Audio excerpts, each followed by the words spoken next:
Hei kaikille! Aikamoinen tovi on kulunut viime videosta.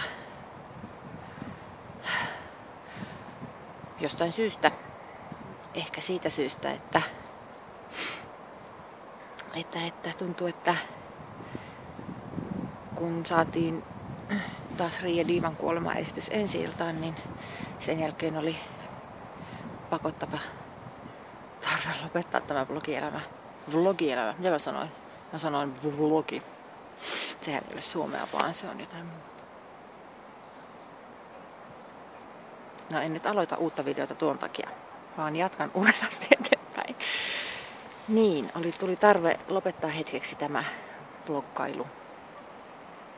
Ennen ensi-iltaa todellisuus tihenee sellaiseksi erittäin mielenkiintoiseksi vaiheeksi, jolloin läsnäolo tiivistyy siihen, että pyritään kovasti vaan jotain yhtä tiettyä asiaa kohti, eli sitä ensi-iltaa kohti. Kaikki energia on kiinni siinä tunnista toiseen, päivästä toiseen. Ja sehän tietysti on kaikille läsnäololle hiukan paradoksaalinen tila. Niin sitten sen jälkeen oli tarve vähän tuuletella ajatuksia ja olla puhumatta nyt tälle kameralle mitään. Mutta on hienoa, että olen saanut palautetta siellä ja täällä ihmisiltä. Ja kun siinä aloitusvlogissani kovasti pohdin, että onko sitten tämmöinen kahden 40 naisen ehdotus parikymppisestä Alli-päähenkilöstä mielenkiintoinen esimerkiksi 60 miehen näkökulmasta, niin on ollut hienoa kuulla, että on. Olen saanut todella monelta nimenomaan 60 mieshenkilöltä kiitosta siitä, että se on kiinnostavaa sellainen henkilö näyttämöllä. Eli 20 nainen. Se on upeata, koska ehkä sitä itse on 40 naisena, tai ei mitään ehkä, vaan on tottunut näkemään päähenkilönä miehiä, tottunut pitämään tavallaan miesten elämää ihan yhtä arvokkaana, ehkä jopa arvokkaampanakin kuin naisten elämää siellä vaikka elokuvissa tai näyttämöllä, koska ne roolit on olleet enemmän niitä, joihin on törmännyt. Nyt sieltä tulee ulkoiluttajakin mukavasti tänne näin. En tunne häntä, mutta antaa mennä ohi mukavasti. Niin hyvää joulua! Nyt on tosiaan 25.12. eli on joulupäivä. Ja olen tullut tänne Porvoon Linnamäelle. Kävin äsken juoksulenkillä. Siellä koira ei meinaa mennä ohi. Kävin äsken juoksulenkillä ja nyt on tosiaan joulupäivä, vaikkei siltä näytä. Vuonna 2015 on tällaista. Mä näytän tässä välissä tämmöisen nopean hienon maiseman. Täällä on hienoa. Tuolta löytyy kirkko, jos oikein tarkkaan katsoo. Eli siinä se on, sitä rapsutellaan noin. Niin, täällä käyn usein tuulettamassa ajatuksia. Ja niin olin puhumassa siitä, että olemme tottuneet sekä miehet että naiset näkemään aika paljon mieshenkilöitä, päähenkilöinä elokuvissa ja myöskin lavalla. Eikä se meistä naisista ole mitään sen kummempaa, niin sen takia hyvin usein on tullut sellaista palautetta, että jos naishenkilö on päähenkilö sekä elokuvassa tai teatterissa tai missä tahansa kirjassa tai muussa, niin se ei ole niin kovin innostava tai kiinnostava miehen mielestä, ellei se sitten ole joku seksisymboli tai jotain muuta tällaista hölmöä. No niin, täällä pikkunenkin herää, työnnetään tutti suuhun, niin se ehkä siitä ei pysty heräkään.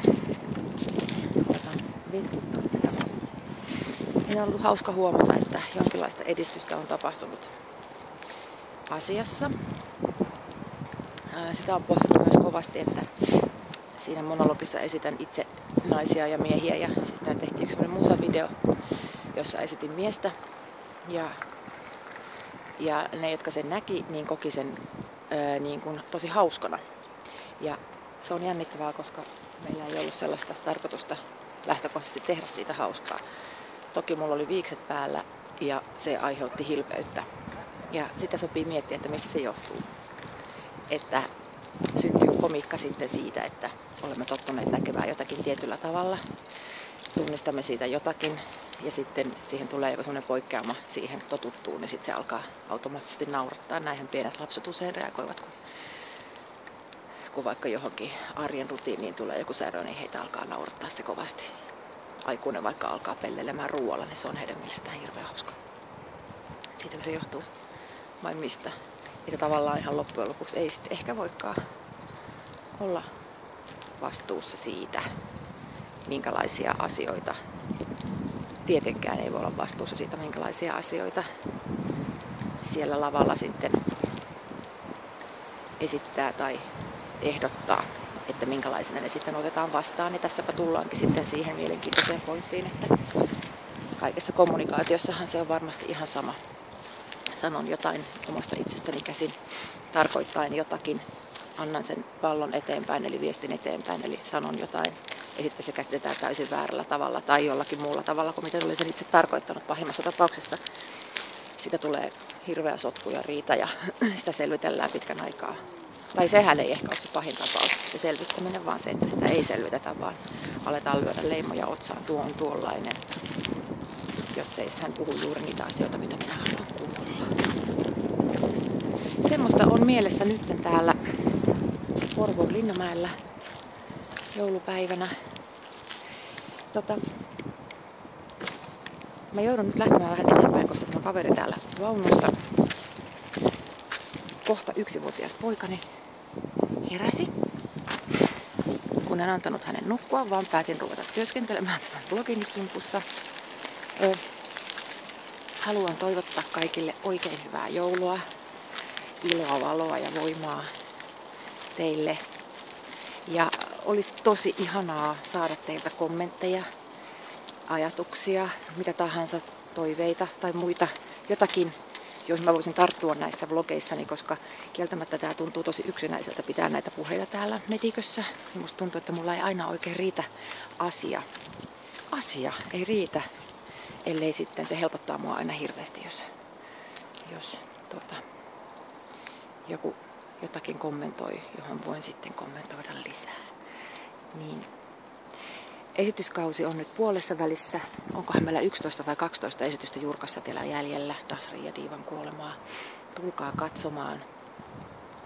Tämä on avoin kutsu kaikille. Tervetuloa, käykää vaikka Jurkan sivuilla netissä katsomassa esityspäivät ja ajat. Ja toivottavasti nähdään siellä. Oikein hyvää joulua. Tähän loppuun vielä pitää kertoa se, että nyt olen saapunut täällä Linnamäellä semmoiseen paikkaan, jossa Albert Edelfelt aikoinaan maalasi yhden taulun täältä Porvosta. Ja nyt me ollaan just siinä kohdassa ja se on edelleenkin tässä olemassa nämä kaikki elementit paikallaan. Jos mä käännän tätä kameraa, niin te näette.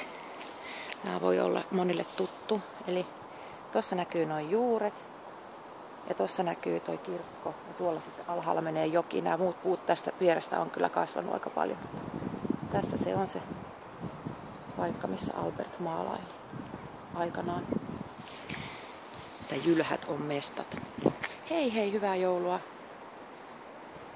Ja aina mä unohan, että kumpi nappi, mutta kokeillaan tota. Hei.